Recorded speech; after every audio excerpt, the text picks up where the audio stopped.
You're watching Sky News at 10, which means time for our press preview. First of all, what's making the front pages as they arrive. And joining us to take a look at those headlines is journalist and broadcaster Liz Barclay and journalist Mark Seddon. Good evening and welcome. Thank you for joining us with Church on Benefits, which is a very sort of Easter story, I guess. Yes, it has been raging. This has been raging all week, of course. It is about benefit changes that come in tomorrow.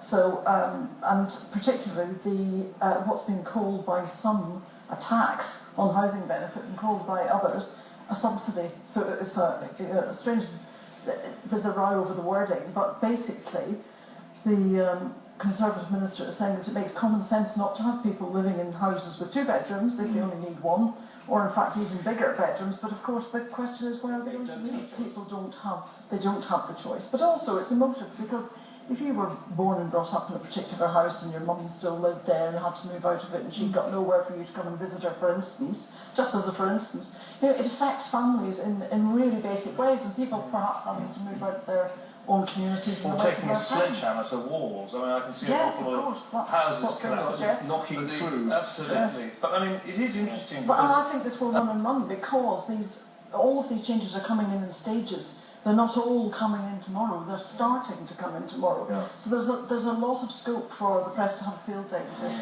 As we actually see the reality of these cuts. At the moment we know that if you've got 2 bedrooms and you want to keep your 2 bedrooms, you're going to have to pay £14 a week.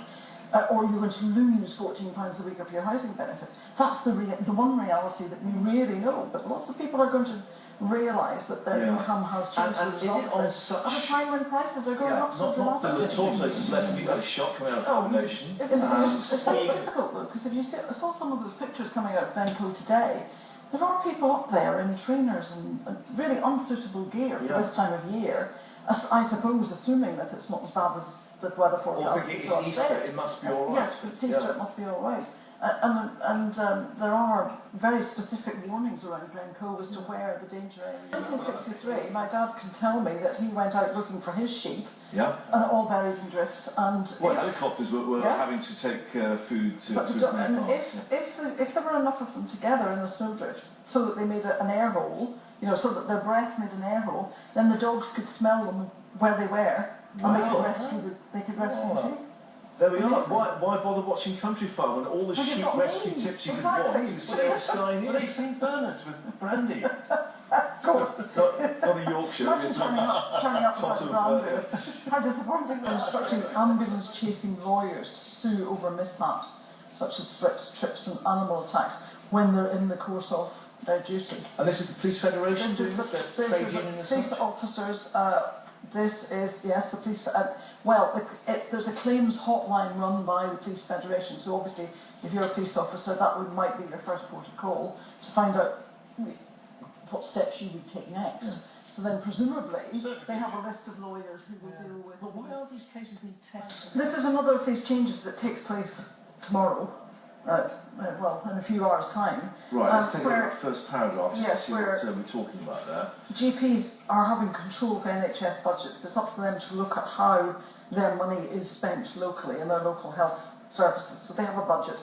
Each GP group has to be a member of one of the 211 commissioning groups around the country. Right. But it seems that what they are saying is that some of these GPs may well have a conflict of interest because they will be contracting services, but lots of them have financial interests in some of the companies that may be bidding for the argument of a lot of these GPs that they won't be sitting on the procurement panels that actually procure the services. But then there's an example given here for where somebody, a GP in Greater Manchester, is chairman of a weight management company and a shareholder in a cosmetic laser treatment firm, and they have been contracted for a contract of around £130,000. So he's saying, well, he wasn't on the panel who did the procurement, and he is extracting himself from that interest in that company. But you can see that even though all those checks and balances are in place, sometimes it can happen. So the possibility for conflicts are there. It says that because Violet had said there wasn't much to Clemmy, and Churchill had said to Violet later that Clemmy had more in her than met the eye, to which Violet replied, but so much meets the eye. So I think Okay. Thank you very much indeed for your selection of the April the 1st papers.